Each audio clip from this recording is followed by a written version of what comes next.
Lectura de la segunda carta del apóstol San Juan. Señora elegida, me alegré mucho al enterarme de que tus hijos caminan en la verdad, según el mandamiento que el Padre nos dio. Ahora tengo algo que pedirte, Señora, y no es que os escriba un mandamiento nuevo, sino el que tenemos desde el principio, que nos amemos unos a otros. Y en esto consiste el amor, en que caminemos según sus mandamientos. Y este es su mandamiento, según oísteis desde el principio, para que caminéis según él. Pues han salido en el mundo muchos embusteros, que no reconocen que Jesucristo vino en carne. El que diga eso es el embustero y el anticristo. Estad en guardia, para que no perdáis vuestro trabajo y recibáis el pleno salario. Todo el que se propasa y no se mantiene en la doctrina de Cristo, no posee a Dios. Quien permanece en la doctrina, éste posee al Padre y al Hijo. Palabra de Dios. Dichoso el que camina en la ley del Señor. Dichoso el que camina en la ley del Señor. Dichoso el que con vida intachable camina en la ley del Señor. Dichoso el que camina en la ley del Señor. Dichoso el que guardando sus preceptos lo busca de todo corazón. Dichoso el que camina en la ley del Señor.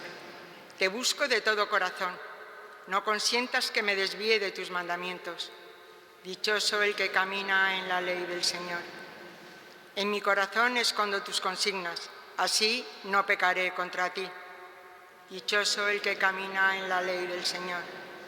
Haz bien a tu siervo, viviré y cumpliré tus palabras. Dichoso el que camina en la ley del Señor. Ábreme los ojos y contemplaré las maravillas de tu ley.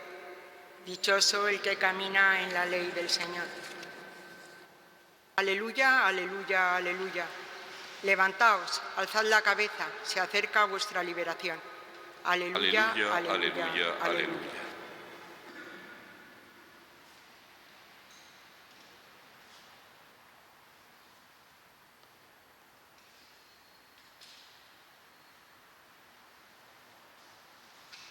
El Señor esté con vosotros.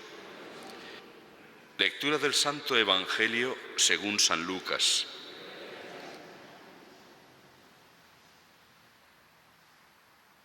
En aquel tiempo dijo Jesús a sus discípulos: como sucedió en los días de Noé, así será también en los días del Hijo del Hombre.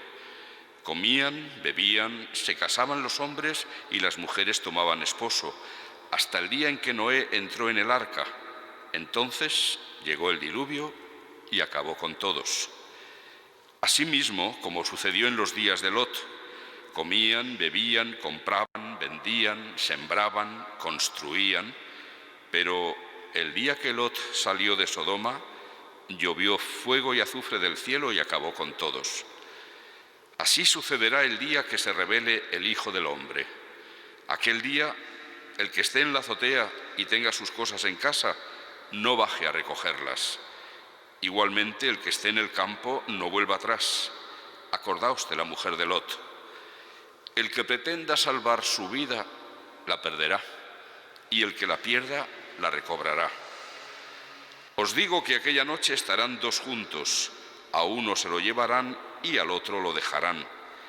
Estarán dos moliendo juntas, a una se la llevarán y a la otra la dejarán. Ellos le preguntaron: ¿dónde, Señor? Él les dijo: donde está el cadáver, allí se reunirán los buitres.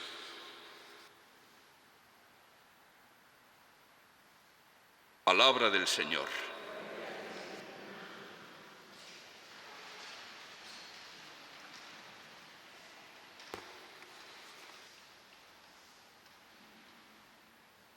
Estamos llegando al final del año litúrgico y además estamos en este mes que comenzó casi al principio con la conmemoración de los fieles difuntos, hecho que nos dirige la vista, la mirada y la atención hacia, en definitiva, la meta hacia la que nos encaminamos, que es a través de la muerte a la resurrección.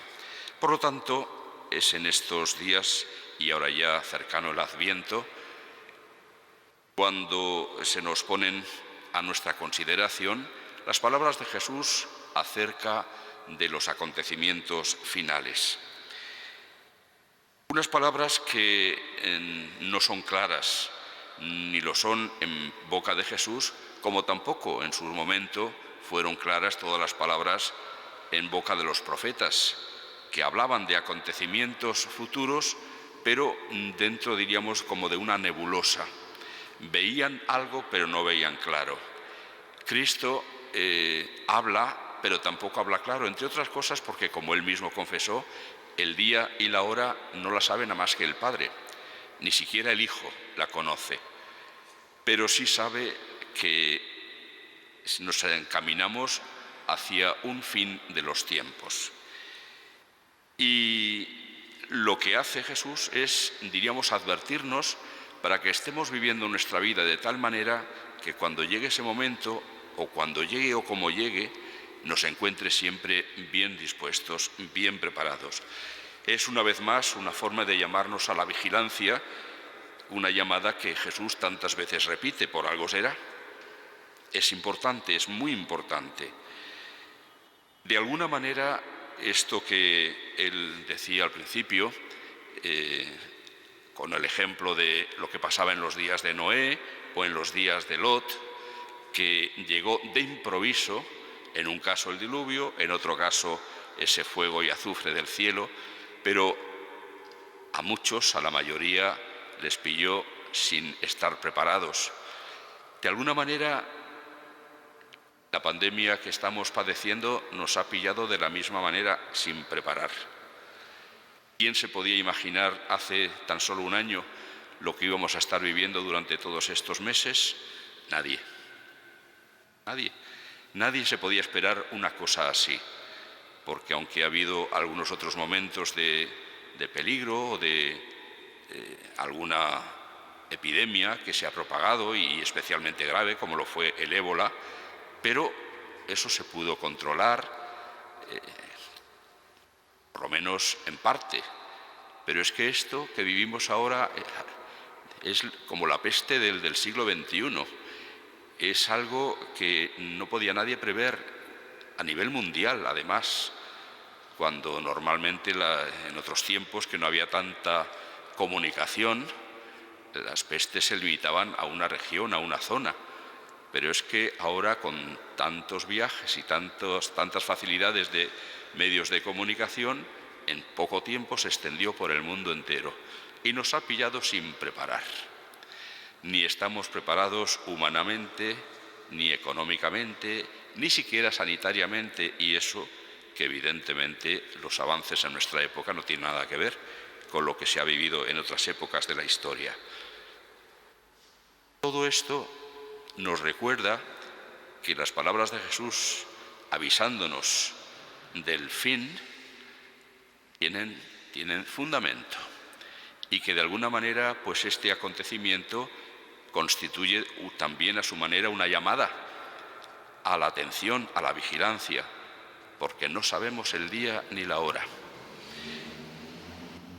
Y una vez más nos avisa Jesús de que, con el ejemplo de aquellas dos mujeres que están moliendo juntas, o los dos que están juntos también, a uno se lo llevan, a otro lo dejan. Es decir, en definitiva es la misma lección de la parábola que escuchábamos el otro día de las 5 muchachas necias y las 5 prudentes.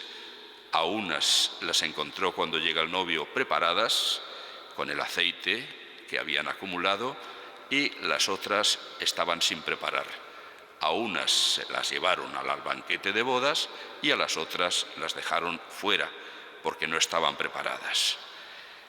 Tiene esta llamada una especial seriedad. Cristo no está bromeando con estas cosas, sabe muy bien que el momento más delicado de nuestra vida será precisamente el de la transición entre esta vida y la otra. Mientras estamos en esta vida, podemos, como dice Jesús en otra parábola, arreglarnos con el juez. Es decir, es tiempo todavía de arrepentimiento, tiempo de conversión, tiempo de cambio, tiempo de rectificar.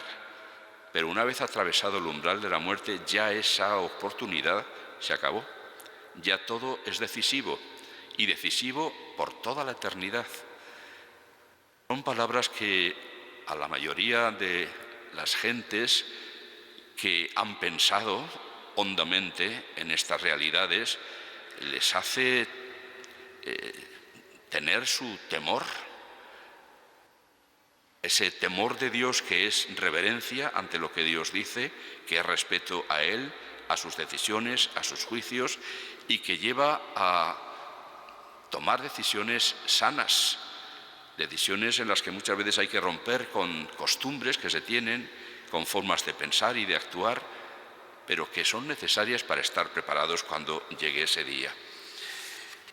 En la primera lectura hemos leído esa carta segunda de San Juan, que no es muy larga, es muy corta, pero que tiene muchas cosas dignas de ser comentadas. Todas no podemos hacerlo ahora, pero empecemos por el encabezamiento.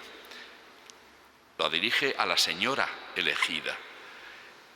No es nada raro comparar al pueblo de Dios, en este caso ahora a la Iglesia, con la esposa, una dama. Incluso el mismo San Juan en el Apocalipsis hablará de la Iglesia futura, triunfante, como una mujer vestida es la esposa, vestida elegantemente, con joyas, con unos atavíos lujosos, que desciende del cielo, engalanada como una esposa, dice, engalanada como una esposa. Es, por lo tanto, la Iglesia a la que está hablando San Juan, y la Iglesia está compuesta por personas, por eso a continuación ya va a hablar en plural. Nosotros tenemos que comportarnos así y así. Y les recuerda el mandamiento que está desde el principio. Pero también habla de un peligro que está presente también en todas las épocas, que es el peligro de una desviación doctrinal. En este caso parece ser que ya entonces, en aquella época, habían empezado las concepciones de la persona de Jesús que no eran correctas con la verdad, que no eran auténticas.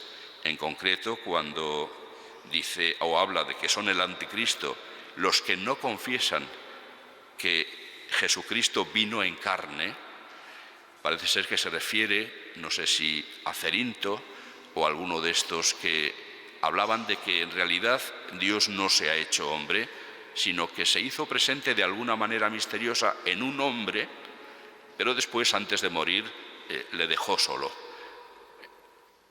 porque no podía concebir este hombre y toda aquella gente que pensaba así, que Dios realmente padeciera hambre y sed, como se ve que padece Jesús, y sobre todo la muerte. De ninguna manera podían concebirlo, pero sin embargo precisamente esa es la grandeza de nuestro Dios, que realmente en la persona del Hijo se hizo hombre. Por eso San Juan en su Evangelio, también en el comienzo del Evangelio, recalca hasta la saciedad que el Verbo, ese Verbo que preexistía, que existía y era Dios junto a Dios desde el principio de los tiempos, desde antes del principio de los tiempos, el Verbo se hizo carne. Ni siquiera dice hombre, dice carne, para que se note más realísticamente lo que quiere decir. No fue una apariencia. No, realmente se hizo uno de nosotros. Es tan importante la concepción auténtica de quién es Jesucristo y cómo es Él. Pues sí debe serlo. No olvidemos que Jesús en una ocasión les hace esta pregunta a los apóstoles: ¿quién dice la gente que es el Hijo del Hombre? Evidentemente las respuestas que daba la gente no acertaban. Ni Jesús era Elías, ni Jeremías, ni uno de los profetas. Solo hay uno que acierta, Pedro, cuando dice: tú eres el Mesías, el Hijo de Dios vivo. Y entonces Jesús le dirá: bienaventurado Pedro, porque eso no lo has sabido por ti mismo, sino que mi Padre te lo ha revelado. Y por eso conozco que tú eres el que va a tener la función de ser roca sobre la que fundar mi Iglesia. Para Jesús es, por lo tanto, muy importante el que conozcamos y sepamos quién es Él. Y es muy importante porque así, y sólo así, sabremos que Él es realmente el que nos salva. Porque así y sólo así nos fiaremos de su palabra, sabiendo que Él es Dios y que por lo tanto su palabra, aunque suene como las demás palabras humanas, aunque utilice el mismo lenguaje que utilizan los demás seres humanos, pero son palabras no de ser humano, sino de Dios. Y por lo tanto una palabra que tiene poder para transformarnos, como tuvo poder para crear el universo entero, una palabra que puede realizar milagros, levántate y anda, una palabra que puede transformar el pan en su cuerpo y el vino en su sangre, una palabra, en definitiva, que para nosotros es luz y guía, y por eso es tan importante tener una concepción adecuada de quién es Jesucristo, el Hijo de Dios hecho hombre. Permanecer en esa doctrina es lo que es garantía para nosotros de salvación. Permanecer en la doctrina es también al mismo tiempo intentar obedecer seriamente los mandamientos, porque esa es, nos decía también San Juan, la manera en que tenemos garantía de que amamos. Amar consiste en guardar los mandamientos, fundamentalmente el de la caridad. Siempre la palabra del Señor trata de levantarnos de nuestra postración, de nuestras perezas y ponernos en marcha, porque muy fácilmente nos olvidamos de Él, de las exigencias de su seguimiento. Que Él nos dé fuerzas para que incluso en medio de esta situación estemos siempre preparados, con la luz bien encendida, y eso significa no perderle de vista a Él.